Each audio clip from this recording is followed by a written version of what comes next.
Scythe is a good game. In theory, anyway. I've played it quite a bit, and you always get the same feeling of excitement as the board extension unfolds and the metal coins clink in your hand. The mechanics seem solid, the art is gorgeous. I feel like I should like this game, and yet, it's not something I'd recommend. It's like someone took all the parts that should make a great game without putting those pieces together in a satisfying way. Across Eastern Europa, leaders sent living legends towards the factory to explore, expand, exploit, and exterminate. Scythe was born out of Kickstarter, another product that can be less than stellar at times. It proved to be popular, raising $573,000 in just 24 hours. By the end of its 24-day campaign, it had raised around $1,810,294 and defined what a successful board game Kickstarter was and what consumers looked for when backing a game.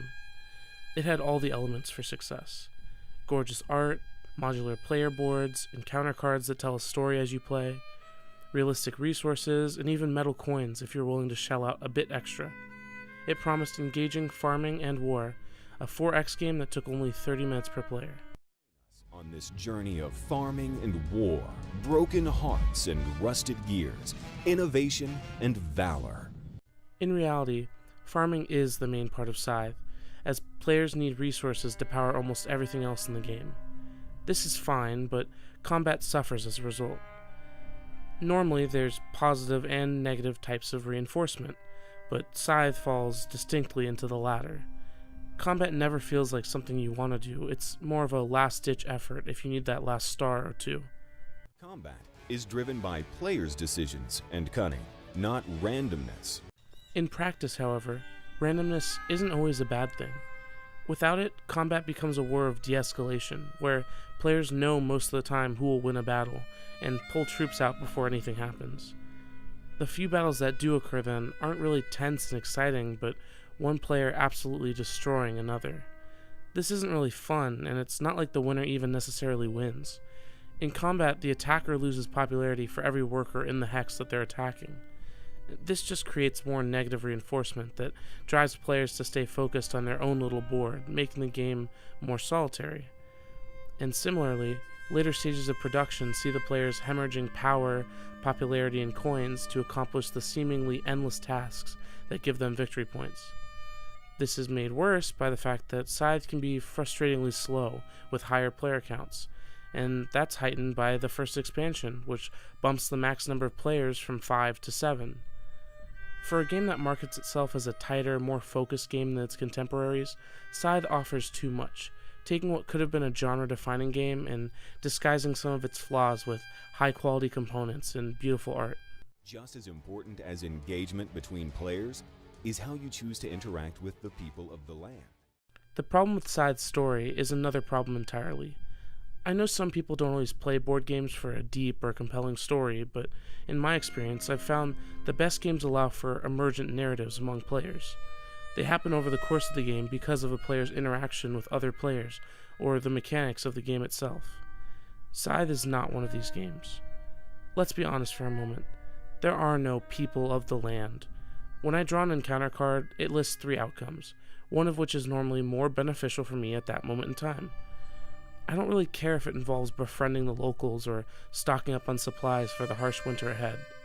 I can tell they were going for a more situational experience here, like in Dead of Winter's crossroad cards, but they come off as entirely dimensionless, and I found myself ignoring the flavor text altogether. The worst aspect of Scythe, as I've touched upon before, is the lack of meaningful interaction between players. In 4X games, I want there to be barter and trade, to be able to make deals with other players, to attack them and even wage war if I want to. Yet, in Scythe, the board can be completely full, yet nothing on it really matters to your turn-to-turn gameplay. You want to be focusing on what other people are doing, but the game punishes you if you're not building up your engine. You want to be moving across the board and exploring territories, but your movement is severely limited, and you'll find yourself hampered by the artificial difficulty, like the inability to cross over water just to certain types of land. Scythe promises gameplay on a grand scale with board extension and expansions, and then fails to deliver on any of them by having the player huddled over their ever-improving engine, waiting for their turn to come around. It's not all bad though, and I want to stress how important it is that Scythe not just be written off as a bad game. It has good aspects and bad aspects that contribute to an overall mixed package. The player boards, for one, are a really good design idea that make each game feel unique. Even though some of the boards are arguably better than other boards, the combinations that result feel more natural, and an experienced player who knows how to strategize will always win. Secondly, the game map is very clear with its information and easy to read. The miniatures and pieces are of a really good quality, and since most of the game happens on your player board, they're the part of the game that clicks the most. Choosing what action you're going to take is fun, and getting resources when your neighbor enlists is really fun, and a good example of positive reinforcement. And the art is by far the most appealing part of the game, being functional to the gameplay and also incredibly nice to look at. There's so much unique art in this game, it must have taken a lot of work, and it shows. Overall, I think Scythe is just okay. Some may have less problems with its quirks and flaws, or love its mechanical triumphs more than I do. If you're the type of person who enjoys a big game with lots of little parts and ways to win, this might be for you. I have a lot of respect for what this game sets out to do, and I'm even keeping it as a part of my collection for now, just because I think it might be worth playing occasionally.